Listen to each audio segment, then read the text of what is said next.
Oke, mari kita bahas sebuah dilema yang selalu muncul di tengah-tengah kekacauan bencana alam. Satu sisi ada orang yang berusaha bertahan hidup, di sisi lain ada properti yang harus dilindungi. Inilah isu penjarahan. Nah, ini dia pertanyaan intinya kan. Setiap kali kita lihat gambar-gambar orang mengambil barang dari toko yang hancur, pasti pertanyaan ini yang muncul di kepala kita. Jadi, hukum itu sebenarnya mihak siapa sih? Biar kita lebih paham, kita mulai dari kejadian nyata di Tarutung, Sumatera Utara. Coba bayangkan, ada truk pengangkut beras kejebak longsor berhari-hari. Buat warga sekitar yang mungkin udah putus asa dan kelaparan, truk itu ya harapan satu-satunya. Tapi bagi hukum, itu adalah TKP. Nah, peristiwa inilah yang memaksa kita untuk bertanya lebih dalam lagi. Oke, sekarang kita coba kesampingkan dulu ya semua emosi.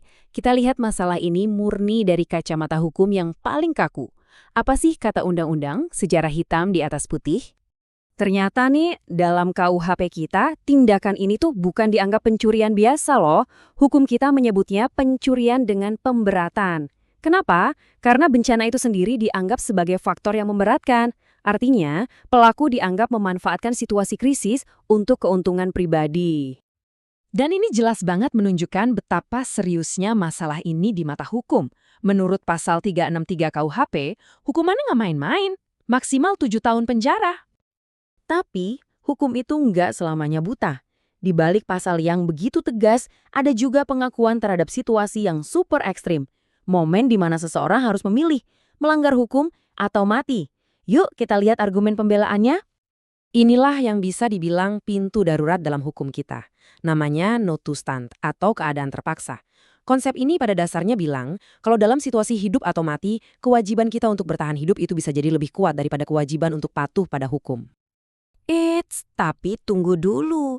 Alasan no to stand ini bukan kartu bebas keluar penjara. Syaratnya ketat banget, ada 3.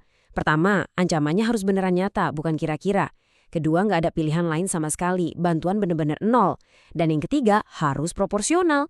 Yang diambil ya cuma buat bertahan hidup, kayak makanan atau air, bukan malah ngambil TV atau perhiasan. Oke, jadi kita punya aturan hukum yang jelas banget, hitam putih. Tapi kan di lapangan, situasinya seringkali abu-abu, kacau. Jadi gimana caranya kita menarik garis batas antara mana yang beneran butuh dan mana yang cuma cari kesempatan?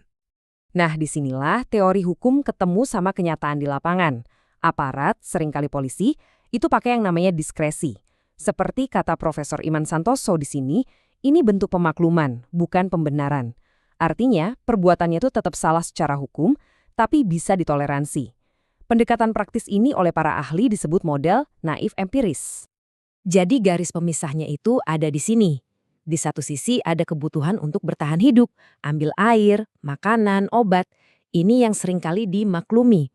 Di sisi lain ada keserakahan, ambil barang elektronik, perhiasan. Nah, yang ini jelas kejahatan. Kelihatannya sama-sama mengambil barang, tapi niatnya beda jauh. Tabel ini ngerangkum semuanya dengan sangat jelas. Jadi kita punya 3 kacamata berbeda untuk melihat satu peristiwa yang sama. Ada KUHP yang kaku, ada diskresi polisi yang lebih fleksibel di lapangan, dan ada satu lagi yang akan kita dalami, yaitu pandangan dari fikih Islam yang menawarkan kerangka etis. Oke, ini membawa kita ke lapisan pemahaman yang paling dalam, yang rasanya melampaui urusan legal atau ilegal semata.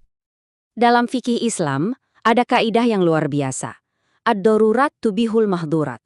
Artinya, keadaan darurat itu bisa membolehkan hal-hal yang tadinya terlarang. Ini semacam pembenaran dari sisi etis bahwa menyelamatkan nyawa manusia itu adalah prioritas tertinggi. Dan ini tapi yang sangat penting, walaupun kita diizinkan mengambil sesuatu untuk bertahan hidup, itu sama sekali nggak menghapus hak si pemilik asli atas barangnya. Maksudnya gimana? Anggap saja ini kayak pinjaman darurat. Perbuatannya memang ditoleransi, tapi utangnya tetap ada. Ada kewajiban moral untuk mengganti rugi ke pemilik toko kalau suatu saat nanti kita sudah mampu. Jadi fokusnya bukan lagi menghukum si pelaku, tapi memulihkan hak si korban penjarahan. Jadi pelajaran utamanya adalah ini. Garis batas yang sesungguhnya itu bukan antara legal dan illegal, tapi antara niat untuk bertahan hidup dan niat jahat untuk mencari keuntungan. Dan pada akhirnya, ini meninggalkan kita dengan satu pertanyaan yang mungkin sulit dijawab.